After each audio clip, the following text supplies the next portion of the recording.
What they do is they get together as a team, and we come to a conclusion based on your body and your thumbprint.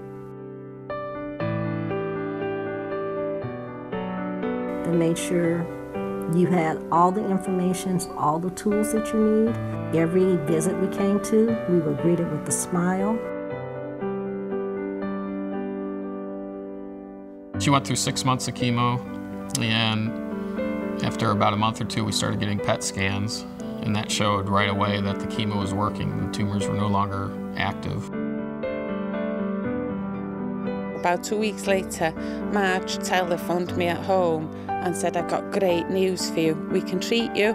And I was over the moon. I didn't quite believe it. Do you know when you want something so badly to happen, you don't quite believe it when it comes to you?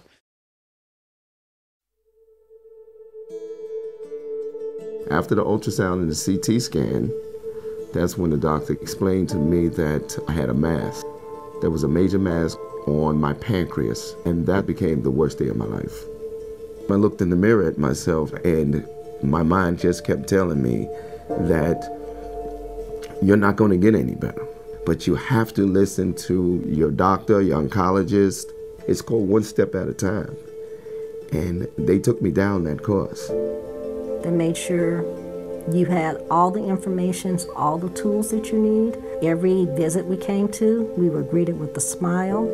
We just don't realize how far in advance they've come through the years. And you can tell by the way that they were explaining themselves that their education and knowledge was just extraordinary. I just knew. I knew. I could see it in him. I could see the weight gain. I can see his face coming back. When all of it's gone, I'm doing yes, yes, yes the whole entire time. It's not a death sentence automatically. There's plenty of people that do survive cancer. When I found out, I was 28 weeks pregnant. I went to get a drink of water and happened to put my hand on my chest for some reason. I don't know why, but I had a huge mass on my chest. I had a biopsy the next day, and they determined that it was Hodgkin's lymphoma. We were walking through the cancer center together, and she was big and pregnant. All these cancer patients, and they're getting their chemo, were looking at us, and we were so young compared to everybody else. When she sat down and they put the IV in her, I just looked around, and it was a grim moment. He was born May 3rd, 2006, and everything was fine, and he was 4 pounds, 11 ounces, which is, a pretty good size for 33 weeks. And then 2 days later, the NICU doctor came into our room and told us his lungs collapsed. Thank God she was there. Because if she wouldn't have been there, I'm not sure if he would have survived it. She went through 6 months of chemo, and after about a month or two, we started getting PET scans, and that showed right away that the chemo was working. The tumors were no longer active. She was deemed in full remission by the end of chemo. Robbie is doing great. He's 90th percentile for height and weight. He's bigger than his 5-year-old sister. And he's become just an incredible kid. I still go up and see the nurses when I go to my appointments. And I show them pictures, and they just can't believe how big Robbie's gotten. I trained at Emory. I've moonlit around the state and done other things, but we decided to do our care at Wellstar. I've worked very closely with all the oncologists at Wellstar, and I think they're an exceptional group of physicians. It's a wonderful place. I can tell you that because I experienced it firsthand.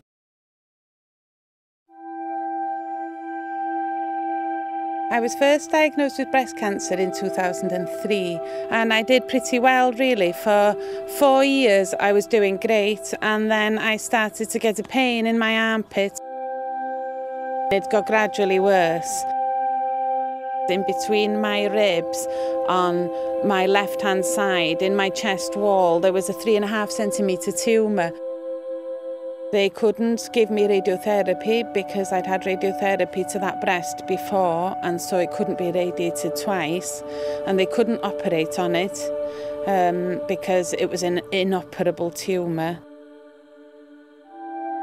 I had 2 teenage daughters, and my husband and I are very close. We do everything together, and the thought that I was going to just desert them, in a sense, was the hardest thing. I spent a lot of time on the internet and I researched thoroughly. I found a paper written by Dr. McLaughlin. He'd treated 5 women with locally advanced breast cancer recurrence. Once I got there, I have to say that I was blown away with the care that I received. And then came the day for my first CyberKnife treatment, and John and Manon, my daughter, were with me. It was fantastic, really. My husband found it very reassuring. I thank God for Atlanta, and thank God for Madge and Dr. McLaughlin, and I can't thank them enough. He made me feel valued. He talked to me like a human being, and they all made me feel stronger, individually, everyone. I owe him my life. Without Dr. McLaughlin, I wouldn't be here today. I have no doubt about that. And my kids are both nearly adults now. And I'm just grateful that he's given me the chance.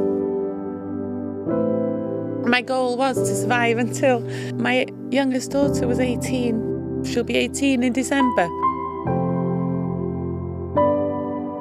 Today, I feel great. I feel glad and grateful to be alive, and I'll take that as long as I can get it.